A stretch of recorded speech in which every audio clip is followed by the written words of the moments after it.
It's a Christmas miracle. Drake Maye back here in studio with us. Drake, how you doing today?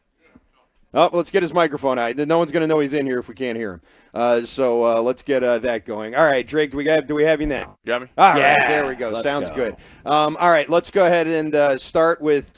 Well, I guess there's a couple of ways we could start here with this game. You seemed very, I don't want to say defensive, but at the podium after the game, you definitely had the backs of your coaches, your offensive coordinator. It seems like these are things that you guys have all been hearing, and you were quick to sort of come to their defense. Well, it's just the quarterback, just defending, my people and the people, we work so hard with, week in and week out. And I think just, feel like it was, the right time. And I appreciate, those coaches for, putting the trust in me, and they drafted me. So I'm going to go to war with those guys anytime. Not that you care, but I think a lot of people were impressed with the way you handled yourself in the post-game press conference. That comment, some of the self-deprecating stuff, talking about the red zone and the quarterback and things you need to do better. Does this come naturally to you? Like these interviews, press conferences, talking to us? Seems like you've handled it well, especially for a rookie. We've seen rookie quarterbacks that kind of step in it and say dumb things and create little brush fires. Do you enjoy this, and does it come naturally sort of saying the right things? I think just growing up and kind of being in the, see my brother in the media, seeing my brother in college, playing college basketball in the media a lot, and being in high school, and we were, in a big high school. Charlotte was a big high school area with football, so being in the media then, and throughout North Carolina, I was in the media at an early age and for a long time. So just been in the media a long time, and just feel like as a quarterback, it's important to be, not quote unquote good in the media, but have the team's back and be able to say the right things and not say anything that's gonna put the team on blast and show I'm a representative of the team. So I think being accountable and put myself in places where I think I could play better, and there definitely is a lot of times, and starts with protecting the football. So I think just part of how my parents raised me, and part of just getting media media, what's it called when you're getting savvy experience? Experience throughout it. Yeah, I'd say you got that. In the run-up to the game, you mentioned a few times that you played in some pretty cold temperatures in North Carolina. No one really believed you. You're like, okay, come on. You're going up to Buffalo now. You're going to compare that to how cold it is in North Carolina. How cold was it? You said you couldn't feel your feet at some point in the second half. How much of it did that affect the game and affect you personally? Wasn't too bad, I didn't think. I think the biggest thing is the turf just got real hard and it kind of gets slick a little bit. You see some guys falling down, so that's the biggest thing. Some of the ground hits hurt a little more than usual, but really other than that, I think we were moving the ball well, and I thought we ran the ball well. We threw it well at times, so I didn't really think it affected us a whole lot there. Some of them long drives, my hands would be real cold as I dropped the snap on the last drive, and little things like that. But I think throughout the game, I was proud of the guys of how we handled the cold, how we handled the atmosphere. It was loud in there, and big fans and a good football team. Have you considered going with the Tom Brady frog suit? I don't know if you've seen this, but Brady in really cold games used to wear this. It was almost like he was a scuba diver or something like that. Do they have that? Is that something that's like that's available? That's available. But I just went with a couple layers underneath, and I felt good running out there. So we've talked a lot with you about designed runs. We've talked to AVP about it. We've talked to Coach Mayo. And yesterday it seemed like the first time we got some of those in action. How did that come about, and how did you feel that was maybe beneficial to the offense?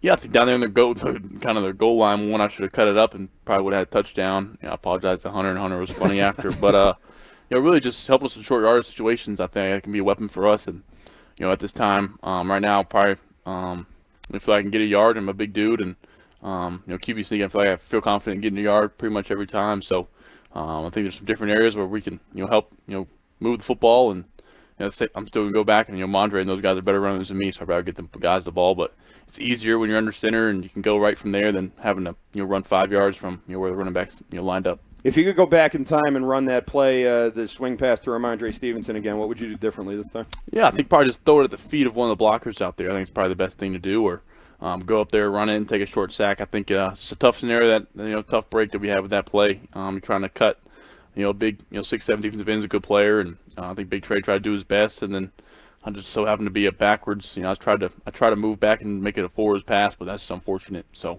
we had something backside, but they went, I think, cover 2 backside, so it's tough. Let's talk about something good. The throw to Booty. You guys have developed seemingly sort of as this year has gone on, a little bit of a rapport there.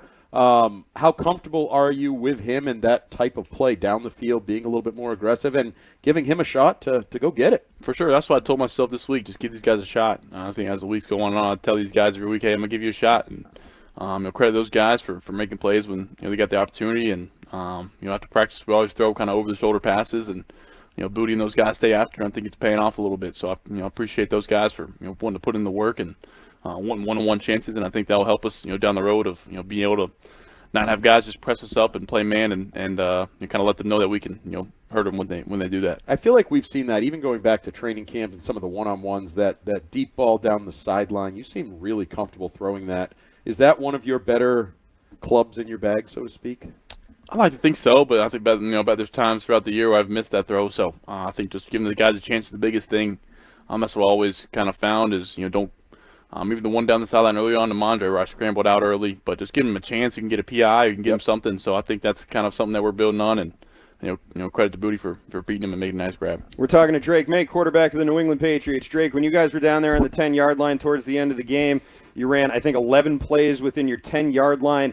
Having to do that over and over again, getting a touchdown called back on the replay, some of the penalties, I know they were mostly on Buffalo, but just having to keep running plays over and over again down there. How do you sort of not let that demoralize you? I know you guys wanted to score quickly. How do you able to kind of keep your head in the game there and eventually punch that one in? I think the guys are playing hard down there. I think it's just more on myself to find some answers, get some answers when they're bringing blitz zero. They're playing man outside and they're switching some things off and bringing an extra guy up front. I gotta be on myself to find answers faster and quicker and make better throws. I had KB on one of the PIs. I had KB on a corner route, and I think they left pop open in the flat. So little things we're just building, and that's really the first time where we've been down there real close and we had to pass the ball and not give it to one of those guys. We struggled to run down there. They're good up front. So I think it's one of those things we're just figuring out answers and kind of great experience for us to get all those reps. But I think it's unfortunate we couldn't score earlier to kind of help our defense out of maybe getting one more stop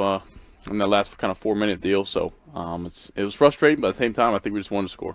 As you can tell by my sweatshirt, it's Christmas season. I don't wear this all the time. As an NFL quarterback, we see all these social media posts of what guys get their offensive linemen. Is there a pressure there? You know what you're going to get the guys up front for you? Yeah, I think he gets the guys something every year. I think that's a kind of a staple being the quarterback on the team. So we see a lot of guys throughout the league do some cool things. So I think it's a pretty cool deal. Have you? Do you know what you're doing? You want to give us a? No, I know what I'm doing. Yeah, I haven't given it to the guys. I ain't gonna ruin that. Okay. All right. Very good. Couldn't help but notice, obviously, in the first half, those first two drives. From our watching it at home, obviously, it seemed like you were as in control of the offense as you've been all season long. Did it feel that way in those first couple of drives? Did you feel that way? I think, multiple times throughout the season, I think we've been moving the ball well. I've been seeing it well. At times versus the Rams, at times versus the Colts. There's times when we've been, I feel like we've been moving the ball well and running the ball well, throwing it well, blocking well. So it's a testament to this offense. We can do a lot of different things, getting a lot of different personnel, formations. We can hurt them different ways. I think that we can keep building, and we're getting kind of experience and just still figuring out these guys. Because I think my 10th start or so. So still got a long way to go. And I think these guys are, more and more figuring out scramble drill and, me of stepping up in the pocket and little things like that. Second half was a little tougher, obviously. What did Buffalo do to adjust to you guys? I didn't think it was, really anything that they did. I think we just, turned the ball over. We had 3 turnovers, really, that put a defense in a tough spot. We gave them 10 points. And then, really, I think we're still moving the ball on them. I think we just didn't have many possessions. And I think it's kind of easy to correlate that between the first half where we were moving the ball well. You said something yesterday, proud to be a Patriot, that I think resonated with a lot of fans. I saw a lot of people reacting on social media. Why are you proud to be a Patriot? Yeah, I'm just fortunate that he took a chance on me. I'm fortunate to be in this, up here with these guys, in this organization, this, what a winning history. I think that's what you want to be around, somebody who expects winning, and that's how I grew up, expecting to win and, hate losing. I think everybody can agree with that, and just the fan base, how they embraced me, I appreciate it, and so it's also a place to play football, and it's a big responsibility playing quarterback here, and I take that with a lot of responsibility. All right, quarterback question of the week brought to you by Northeast Men's Health, the experts in treating men's sexual health with 5 New England offices or at northeastmenshealth.com. This comes to us from Katie in Hanover, and she says, Drake, there's a video of you going all around Twitter of you playing basketball in high school. And I've seen that video, by the way. You got a nice-looking jump shot. When did you decide that it was going to be football, not basketball, and how serious did you take your basketball career? Yeah, I loved basketball growing up. Watching my older brother and watching his career was awesome for me. So I always played both throughout high school, and loved thought about playing both in college for a little bit, but figured playing quarterback in college was a little bit too much on my plate to play both. Could you have done that at UNC? You think you were good enough?